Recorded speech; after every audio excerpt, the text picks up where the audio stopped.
Sefer Hamidot, le livre des qualités, vérité numéro 2. Alors, il dit Rabbi Nachman en hébreu, Mutar leshanot bidvar al-shalom. Il sera permis de modifier la vérité dans l'intérêt de la paix. Donc, ça veut dire que quand un homme, la Torah nous permet de modifier la vérité, c'est-à-dire, dans un terme normal, d'après ce qu'on va étudier plus tard, c'est que c'est permis de dire un mensonge pour la paix.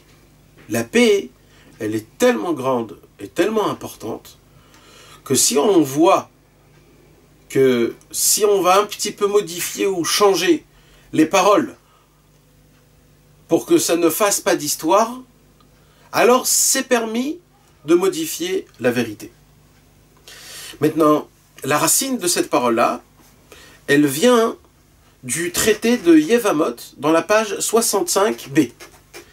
Là-bas, c'est écrit, c'était rapporté au nom de Rabbi Ilaha, qu'il a entendu du fils de Rabbi Shimon Bar Yochai, qui était Rabbi Elazar.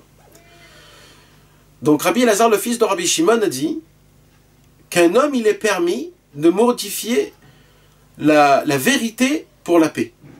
Et ça, d'où il l'apprend? On apprend ça des enfants de Yaakov Avinu. On raconte que quand les enfants de Yaakov Avinu, les frères de Yosef, ils sont descendus en Égypte avec Yaakov, après que Yosef il s'est réclamé comme étant Yosef et que c'était son frère, et qu'ils ont eu très peur, les frères de Yosef, que Chas v'Shalom, maintenant Yosef il va se venger pour le fait qu'ils l'ont vendu et qu'il était en Égypte, etc., etc., etc.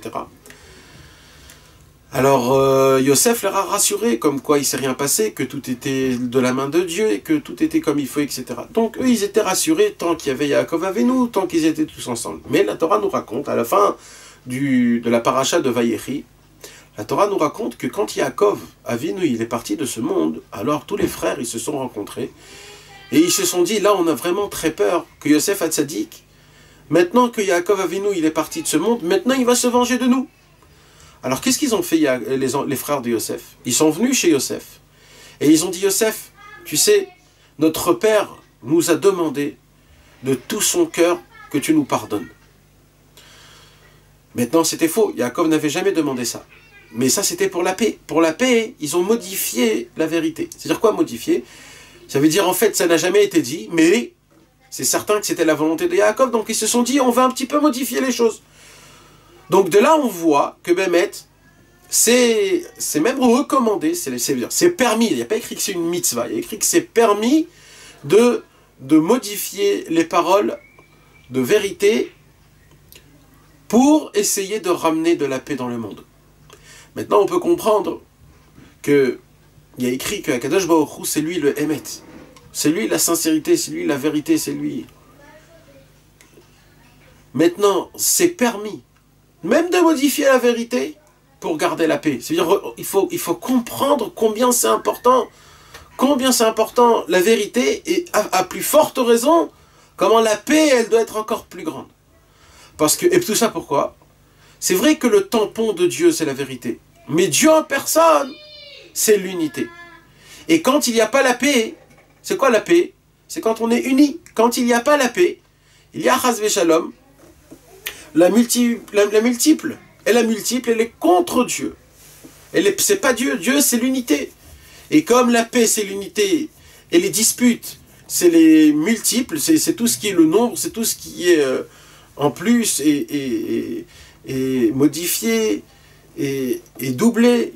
Alors, Akadosh Baruch Hu, il dit, je suis prêt à perdre mon tampon pour que je puisse rester un dans le monde. Et comme ça, mes enfants, ils sont un dans le monde et qui me ressemblent à moi. C'est pour cela que c'est tellement important, la paix, elle est tellement importante. La Torah, elle est prête à faire énormément de choses pour que la paix puisse résider dans le monde. Bezrat Hashem. Retrouvez les cours des Chavirim Nanar sur le site du Keren Rabbi Israël, nachmanmeuman.com.